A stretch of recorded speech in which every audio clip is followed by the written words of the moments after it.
Saudara-saudari semuanya, baik yang ada dalam gereja ini maupun yang mengikuti misa secara live streaming, Shalom Alaikum. Pada waktu aku kecil ketika masih umur SD, aku menabung rajin setiap hari dengan tujuan untuk membeli sepeda. Waktu itu tahun 80-an, yang sedang terkenal namanya sepeda BMX. Tolong angkat tangan siapa yang tahu sepeda BMX. Yang ngacung pasti tua. Karena kalau anak sekarang hampir pasti tidak tahu apa itu sepeda BMX. Jadi kalau yang tahu pasti sudah tua lah tahu itu ya. Aku menabung rajin. Pada saat kenaikan kelas dibuka tabungan itu untuk rencana membeli sepeda BMX. Tetapi ternyata uang hasil dari menabung itu belum cukup. Kira-kira kalau melanjutkan menabung nanti masih 6 bulan ke depan untuk dapat membeli sepeda BMX kurang lebihnya. Duitnya kurang, tapi sudah sangat pengen memiliki sepeda BMX. Lalu akhirnya ayahku turun tangan. Kekurangan itu ditombokin oleh ayahku sehingga pada saat kenaikan kelas pada saat itu aku kemudian memiliki sepeda BMX. Zaman dulu kalau sudah punya sepeda BMX perasaan hati seperti naik motor cross. Yang dinaikin sepeda ngeng ngeng ngeng ngeng, mulutnya pakai bunyi ngeng ngeng ngeng ngeng gitu. Yang ngangguk-ngangguk ini kayaknya melakukan yang sama dulu juga ya. Ya, ngeng, lalu kebut-kebutan dengan kawan-kawan. Ayahku nombokin untuk membeli sepeda BMX. Sehingga yang sebenarnya belum waktunya karena duitku kurang hasil menabung itu diberi tambahan dari papaku. Sehingga aku memiliki lebih cepat sepeda BMX itu. Hati senang. Kalau mengikuti dari kerja sendiri menabung, mungkin masih 6 bulan atau lebih. Tetapi ayahku membantu segera memiliki sepeda BMX. Saudara-saudari, ini gambaran kecil dari kehidupan kita sehari-hari yang aku pakai untuk menggambarkan apa yang dilakukan oleh kita semua tanggal 1, 2 sampai tanggal 8 November ini. Apa sih sebenarnya kita harus berdoa, pasang lilin-lilin seperti ini banyaknya. Tahun lalu aku sudah misa di sini dengan cara yang sama. Lilinnya 1000 lebih. Ketika dinyalakan semua lilin menyala. Kamu tahu apa yang terjadi di altar sana? Pulang-pulang makin hitam kulitku. Karena panas sekali. Ini umat Ciamis atau pastornya ini mau menyiksa Romo yang lain ini kayaknya. Jadi aku tahu rahasianya. Kenapa Romo parokimu yang 2 tidak mau merayakan misa 1 sampai 8 ini. Mereka tidak mau merasakan bagaimana sensasinya berada di api penyucian. Haleluya saudara. Memang kurang ajar Gatot sama Kelly ini. Tahu gak? Panas banget di sana. Ini baru panasnya api lilin saudara. Nah kembali ke awal tadi, menyegerakan mereka yang ingin segera mencapai kemuliaan surga. Itulah yang kita lakukan dengan mengirimkan doa-doa. Sebab kalau kita mendoakan orang Katolik, kita mendoakan mereka yang telah meninggal. Sesungguhnya kita mendoakan mereka yang berada di purgatorium atau api penyucian. Kita tidak mendoakan mereka yang di neraka sebab neraka kekal. Dan dari neraka tidak bisa keluar untuk pindah kepada kemuliaan surga. Tapi kita mendoakan mereka yang berada di purgatorium. Apa itu? Yang berada di purgatorium atau api penyucian? Yaitu mereka yang sudah pasti memasuki kerajaan surga. Tetapi saatnya belum tiba. Mereka sudah ingin memasuki kerajaan surga. Mereka sudah, ini bahasa kiasan, bahasa gambaran, sudah melihat indahnya surga itu. Mereka sudah memandang, aduh pengen segera masuk ke sana. Tapi saatnya belum tiba. Nah doa-doa kita menyegerakan seperti tombokannya papaku tadi. Menyegerakan apa yang kuinginkan sehingga segera tercapai. Itulah yang kita lakukan. Mereka yang di api penyucian itu menginginkan segera masuk surga. Karena tidak enak berada di purgatorium alias api penyucian. Kalau kamu pengen tahu rasanya ya pindahlah ke situ. Ini baru duniawi ini ya. Tidak enak berada di api penyucian. Mereka harus dimurnikan. Kalau pakai bahasa gambaran, terluka, bernanah, dikerok luka itu dan dibersihkan. Itulah kira-kira gambaran api penyucian. Akan sembuh, akan sehat, akan masuk surga. Tapi proses luka yang bernanah dikerok untuk dibersihkan itu menyakitkan juga. Demikianlah keadaan mereka yang di api penyucian. Karena mereka yang di api penyucian adalah pengikut-pengikut Kristus yang sedang dimurnikan, saudara. Itulah gunanya kita mendoakan mereka yang berada di purgatorium. Mungkin kita bertanya, Pastor, kalau seandainya kita tidak mendoakan mereka yang meninggal bagaimana? Ya tidak apa-apa juga. Kalau kita tidak mendoakan, mereka pada saatnya nanti akan sampai kepada surga mulia juga. Hanya lebih lama. Kalau kamu cinta, kalau kamu memiliki rasa sayang kepada mereka, seperti papaku memiliki rasa sayang kepadaku, papaku menyegerakan si Bayu ganteng ini untuk segera memiliki BMX. Begitu. Kalau kamu memiliki rasa sayang kepada orang tuamu, kepada suamimu yang telah meninggal, kepada istrimu yang telah meninggal, mungkin ponakanmu yang telah meninggal, mungkin anakmu yang telah meninggal. Betapa rasa sayang kita itu harus mengalir untuk menyegerakan mereka berada di dalam kemuliaan Bapa. Jadi kalau 1 sampai tanggal 8 ini kita sebenarnya sedang mengirimkan rasa cinta kepada mereka. Karena kalau kita di dunia, rasa sayang, rasa cinta kita bisa diwujudkan dengan barang-barang duniawi atau tindakan-tindakan duniawi. Tapi ketika mereka sudah berada di akhirat, tidak mungkin lagi kita mengirimkan barang-barang duniawi. Juga tidak ada gunanya, iPhone 14 itu nggak ada gunanya di sana. Mobil juga nggak ada gunanya. Apa yang ada gunanya? Kuasa doa yang akan segera membebaskan mereka. Yang nomor 2, aku mengajak untuk menjawab beberapa kesalahkaprahan atau kekurang tepatan pandangan orang-orang Katolik yang terkait dengan dunia akhirat, yang terkait dengan dunia roh, dunia orang mati. Yang pertama, kadang-kadang kalau kita mendengarkan orang Katolik juga ada yang ngomong begini, kalau misalnya mendoakan orang yang telah meninggal, nanti mungkin yang mimpin doa mengatakan, saudara kita yang telah meninggal, Pak Gatot ini, yang meninggal Pak Gatot namanya ya, Pak Gatot bukan Romo Gatot loh ya, Pak Gatot.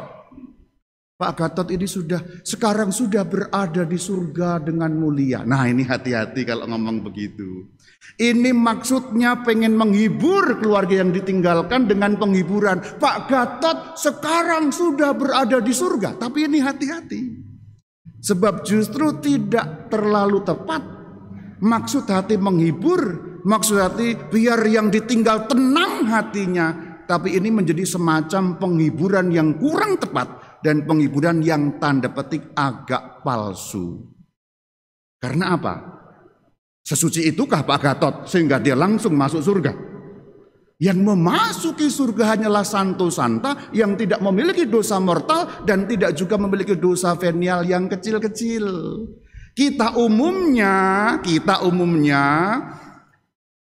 pastilah sehari-hari memiliki dosa yang kecil-kecil. Nah itu yang nanti dimurnikan di api penyucian. Maka lebih tepat kalau kita ada doa arwah, mendoakan mereka yang telah meninggal. Kita lebih tepat mengatakan kita berharap pada Allah kita yang maha pengampun sehingga saudara kita segera mencapai kemuliaan surga. Harapan, bukan kepastian. Kalau kita memastikan dia sekarang sudah di surga, nomor 1, memangnya lu tahu dia ada di mana? Udah kirim WhatsApp kepada Tuhan, Pak Gatot ada di mana? Nomor 1. Nomor 2, kalau dia sudah berada di surga, ngapain mendoakan? Loh begitu kan logikanya. Kalau dia sudah berada di surga, ngapain mendoakan? Bubar aja atau kumpul makan-makan. nggak usah pakai doa. Nah ini saudara-saudari, ini omongan-omongan yang barangkali sehari-hari spontan, tapi jangan-jangan tidak pernah dipikirkan sesuai atau tidak dengan iman Katolik, iman yang diajarkan gereja kita yang kudus. Selanjutnya, ada pandangan-pandangan di dalam masyarakat, di tengah-tengah kita, di dunia kita ini sehari-hari, yang mungkin juga merasuk di dalam pikiran dan hati kita. Kalau orang baik mati jadi malaikat. Kalau orang jahat mati jadi setan. Kan begitu, ada pemahaman seperti itu. Juga di film-film kan seperti itu ya. Kalau orang baik mati jadi malaikat. Gitu. Mamanya ada yang meninggal dunia namanya Toro gitu ya. Ini orang baik ya. Ini orang Subang Toro ini. Ini bukan Pak Toro yang di sini loh ya, beda ini beda. Kalau hanya ada kesamaan fiktif belaka Pak ya. Meninggal orang baik jadi malaikat. Ada orang jahat mati, Pak Siswanto namanya umpamanya. Lengkapnya Adi Siswanto. Tapi ini bukan Mikael Adi Siswanto loh ya. Ini Sebastianus Adi Siswanto, beda ya. Orang jahat, penjahat kelas berat, penjahat kelas kakap, mati jadi setan. Ini keyakinan umum, keyakinan masyarakat, keyakinan film. Benarkah demikian saudara? Tidak benar seperti itu. Malaikat, setan dan manusia itu bahasa gampangnya spesies yang berbeda. Orang yang meninggal dunia tidak menjadi malaikat, atau orang jahat yang mati tidak menjadi syaitan, tidak menjadi setan. Manusia yang mati ya tetap manusia. Seperti kucing tidak mungkin berubah menjadi musang, musang tidak mungkin berubah menjadi babi, babi tidak mungkin berubah menjadi ayam. Masing-masing itu berbeda. Manusia mati ya manusia. Hanya kalau manusia jahat, dosa mortal tanpa pernah menyesal, dia berada di Gehenna atau alam maut kekal, neraka dalam bahasa kita sehari-hari. Manusia mati yang baik, kalau masih ada dosa kecil-kecil, pasti masuk surga, tetapi masih melalui purgatorium api penyucian. Malaikat itu spesies yang berbeda, sebab malaikat itu makhluk rohani murni yang tidak punya badan. Manusia kita adalah makhluk roh dan makhluk jasmani yang disatukan. Rohnya bayu, raganya bayu, ditemukan ini jadi orang manusia bernama Romo Bayu yang tampan ini. Menurut mamaku loh ya. Menurut mamaku aku tampan, kalau orang lain ya enggak, mengerikan katanya. Jadi manusia dan setan itu berbeda. Manusia dan malaikat itu berbeda. Ini pemahaman-pemahaman umum yang barangkali perlu sedikit disampaikan, hal-hal praktis mengenai dunia akhirat yang perlu juga dikoreksi supaya tidak ada hal-hal yang salah dan berlawanan dengan iman kita, saudara-saudari. Selanjutnya kita juga dapat mempelajari mengenai dunia orang mati yang terkait dengan bagaimana nasib mereka nanti di akhirat. Manusia yang mati itu badan dan rohnya dipisahkan, saudara-saudari. Maka badannya ya dikubur, dikremasi dan lain sebagainya. Pokoknya di bumi lalu menjadi hancur, rohnya memasuki pengadilan. Menurut ajaran gereja Katolik yang bersumber dari Alkitab, pada saat orang mati, detik itu juga ketika raga dan jiwa pisah, ketika roh dan badan berpisah, itu namanya mati. Pada saat itu jugalah manusia mendapatkan pengadilan yang namanya pengadilan khusus atau pengadilan pribadi. Jadi tidak nunggu akhir zaman. Lu katanya pengadilan itu nunggu akhir zaman, betul. Tetapi itu yang dinamakan pengadilan terakhir. Kenapa disebut terakhir? Karena ada yang pertama. Yang pertama itu orang diadili masing-masing pada saat orang meninggal. Nanti pada saat Romo Bayu meninggal, detik itu juga Romo Bayu diadili. 2 hari kemudian Romo Kelly mati, nyusul saya. Ya umpamanya begitu kan, saya kakak kelasnya. Jadi saya kayaknya kalau mati dulu daripada Romo Kelly barangkali gitu. Tapi siapa tahu dia duluan kali ya. Kita tidak tahu nasib manusia di tangan Tuhan, saudara ya. Kok Romo kayaknya enteng ngomongin kematian? Santai aja. Ngomongin kematian itu santai aja sudah. Karena itu kepastian dalam hidup kita. Ada orang mengatakan kalau ngomong kematian itu tabu. Tabu apanya? Kita semua akan mati. Kematian itu realitas kenyataan sehari-hari. Maka santai aja. Jadi kalau orang sama ketemu sama Romo itu kadang-kadang santai ngomongnya masih hidup loh katanya gitu. Nah itu kembali ke soal tadi. Ketika detik itu juga orang meninggal dunia diadili. Ini ajaran Katolik. Dan ajaran gereja Katolik ini bersumber dari firman Tuhan sendiri yang ada di dalam Injil Lukas, saudara. Kalau kamu masih tahu mengingat bagaimana Sang Kristus memberikan wahyu kepada kita, Sang Kristus pada suatu kali mengajarkan kita mengenai Lazarus dan orang kaya. Lazarus yang miskin, yang borok dijilati dogi itu, ingat cerita itu ya? Nah itulah pewahyuan dari Tuhan sendiri mengenai bagaimana orang mati diadili langsung pada saat orang meninggal. Firman Tuhan katakan Lazarus mati lalu dikatakan rohnya diangkat ke pangkuan Abraham. Ya surga ya istilahnya memang surga, tapi dalam Alkitab katakan pangkuan Abraham. Ini bahasa gambaran Abraham orang beriman. Orang beriman masuk surga. Pangkuan Abraham dipangku oleh orang beriman, maka berada dalam kebahagiaan kekal. Detik itu juga Lazarus mati diangkat kepada pangkuan Abraham, kebahagiaan surgawi. Diceritakan orang kaya juga mati, lalu dikatakan orang kaya itu dibawa kepada alam maut yang sengsara. Itulah kenapa si orang kaya mengatakan, Bapak Abraham, tolong Lazarus disuruh mencelupkan jarinya ke air. Aduh, panas teing di dia. Panas sekali di sini, sengsara. Artinya, firman Tuhan memberitahu kita, saudara, pada saat orang mati, langsung dia berada di akhirat. Ini apa? Maksudnya Romo menceritakan begini. Untuk mengoreksi pikiran-pikiran kita yang salah berkaitan dengan bagaimana orang meninggal karena apa? Sekitar kita, masyarakat kita meyakini adanya roh gentayangan. Apalagi kalau orang meninggal mengerikan, tabrakan di perapatan, dus mati di perapatan, lalu setiap malam orang mendengar di perapatan tempat orang tabrakan itu, tolong. Orang meyakini itu yang tabrakan kemarin di situ katanya. Gentayangan si yang meninggal itu. Tidak ada roh gentayangan.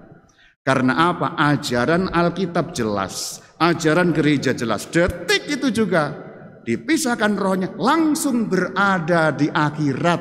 Jadi tidak ada roh manusia berkeliaran di atas muka bumi ini karena harus langsung menghadap pada pengadilan pribadi untuk diputuskan di mana dia berada. Atau keyakinan umum mungkin bukan yang tabrakan, bukan yang serem-serem, tapi keluarga sendiri. Mungkin engkong yang meninggal. Lalu dikatakan sebelum 40 hari, kalau orang Jawa bilang sebelum 40 hari masih beredar di sekitar rumah.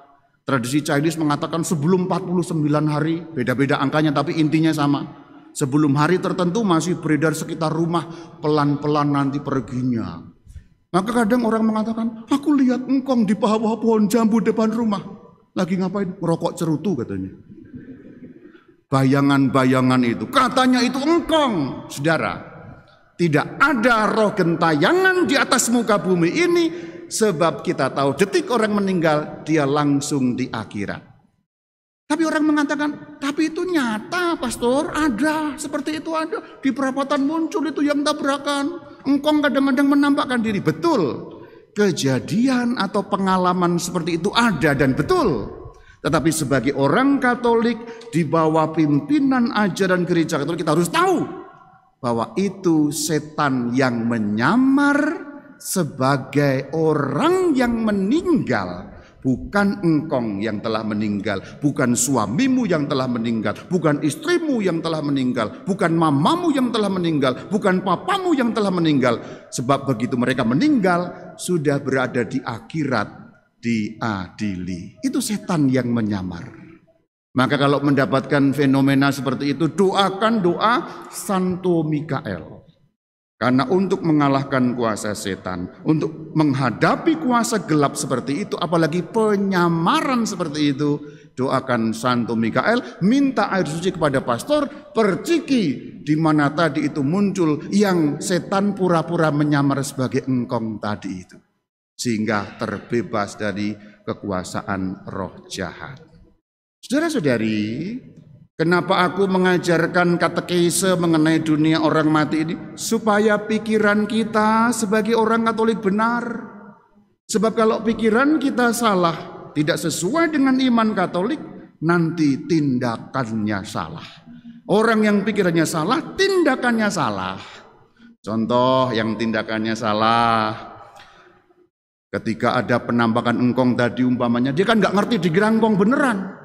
Padahal kalau kita yang sudah mengerti, itu setan yang menyamar sebagai engkong, kita ngerti.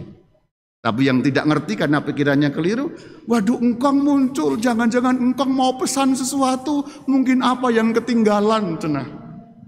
Lalu memanggil namanya orang pinter. Yang disebut orang pinter itu loh katanya, pinter apanya? Dia akar kuadrat 25 aja nggak tahu kok orang pinter. Tapi sebutannya orang pinter ya, dukun apalah yang katanya bisa menjangkau dan berbicara dengan engkong yang meninggal tadi. Nah ini kalau pikirannya salah, maka perbuatannya bisa mengarah pada perbuatan yang keliru. Memanggil orang yang disebut orang pinter, lalu si orang pinter tadi katanya ngajak omong dengan engkong.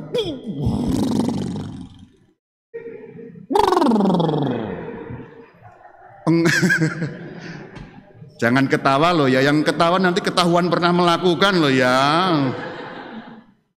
Kalaupun pernah melakukan, segera temui pastor pengakuan dosa. Karena bertentangan dengan iman kita. Itu contohnya. Lalu berhubungan katanya, engkong pesan, kia gitu. Ini. Padahal itu setan yang menyamar sebagai engkong. Berarti telah tertipu si orang yang ngaku orang pinter ini dan orang yang nyuruh orang pinter ini. Karena dari pikiran yang keliru, tindakan menjadi keliru. Saudara-saudari, pesan utamanya apa? Sebagai orang Kristen yang satu, kudus, Katolik dan Apostolik, kita perlu sesekali memeriksa kembali keyakinan-keyakinan kita terkait dunia roh. Keyakinan-keyakinan kita terkait dengan dunia orang mati yang sesuai dengan iman Katolik, supaya kita tidak disesatkan. Dan memang tidak gampang, karena apa? Kita ini mendengarkan dari dunia, kita mendengarkan dari masyarakat, kita mendengarkan dari zaman dulu katanya begini, katanya begitu, tanpa pernah ngecek sesungguhnya ajaran Katolik seperti apa. Demikian salah satu apa yang menjadi ajaran Gereja Katolik secara ringkas, poin-poin yang boleh dikatakan ya sering kita hadapi, sering kita tanyakan, dan mungkin juga sering salah orang Katolik memahaminya. Semoga paling kurang dengan katekese ini, lalu kamu sedikit lebih mengerti dan harus menyikapi seperti apa. Shalom alaikum.